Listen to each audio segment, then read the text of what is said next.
रणथंभौर का शेर, राजा हम्मीर देव चौहान की अमर गाथा। इतिहास वीरों की कहानियों से भरा हुआ है, लेकिन कुछ कहानियां ऐसी होती हैं जो सिर्फ इतिहास नहीं बनती बल्कि प्रेरणा का दीपक बनकर जलती रहती हैं। ऐसी ही एक कहानी है राजा हम्मीर देव चौहान की। ये वो समय था जब भारत पर आक्रमणकारी सल्तनतों का कब्जा होता जा रहा था।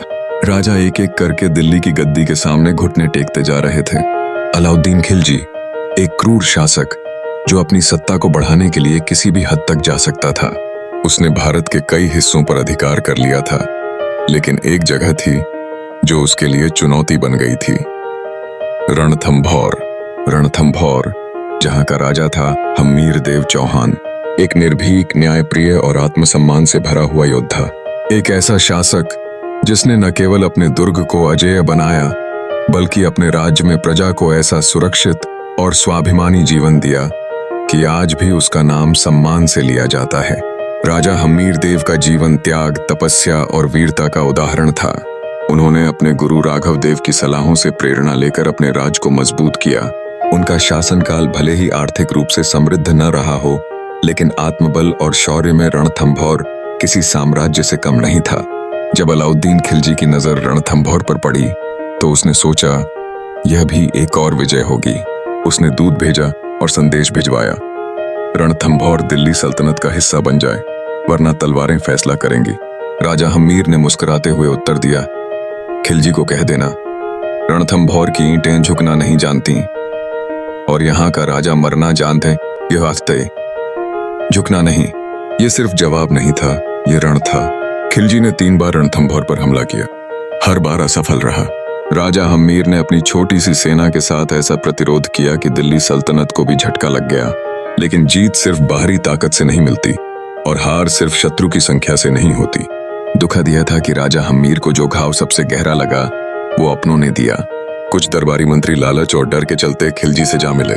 रणथंभौर की दीवारें जो तलवारों से न टूटी, वो विश्वासघात से दरक गईं। खिलजी ने किले का अंदरूनी नक्शा पा लिया। रातों रात हमला हुआ, कई सैनिक सोते सोते मारे गए, किला जलने लगा। लेकिन राजा हम्मीर ने हार नहीं मानी।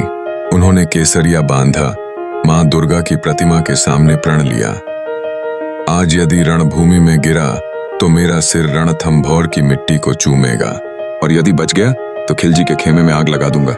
राजा हम्मीर अपने गिने चुने साथियों के साथ रणभूमि में उतरे। हर वार में आग थी, हर प्रहार में प्रतिशोध। एक के बाद एक हम्मीर ने कई दुश्मनों को धराशायी किया। उनकी आंखों में क्रोध था, लेकिन दिल में सिर्फ एक भावना, स्वाभिमान। जब उनका घोड़ा घायल हुआ वो पैदल लड़े, जब तलवार टूट गई वो भाले से लड़े, जब भाला छूटा तो उन्होंने ढाल से वार किए। उनकी सांसें कम थीं, लेकिन गरज आज भी जिंदा थी। आखिरकार जब शरीर थक गया, जब प्राण निकट थे, तो उन्होंने रणभूमि पर गिरते हुए कहा, मैं हारा नहीं हूं, मैं इतिहास बना रहा हूं। राजा हम्मीर देव चौहान वीरगति को प्राप्त हुए, लेकिन उनकी मौत एक राजा की हार नहीं थी, वो एक विचार की जीत थी। वो विचार जो कहता है, धर्म के लिए जियो, स्वाभिमान के लिए मरो और कभी झुको मत। आज भी रणथंभौर की हवाओं में एक आवाज गूंजती है।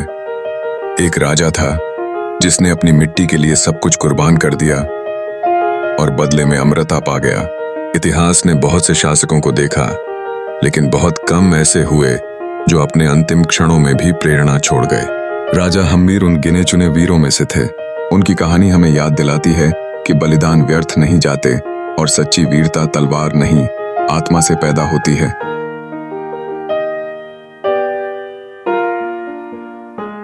अंत में सिर्फ इतना ही, अगर तुम्हारा लक्ष्य सच्चा है, अगर तुम्हारा आत्मसम्मान जिंदा है, तो तुम अकेले भी इतिहास बदल सकते हो, राजा हम्मीर देव चौहान की तरह।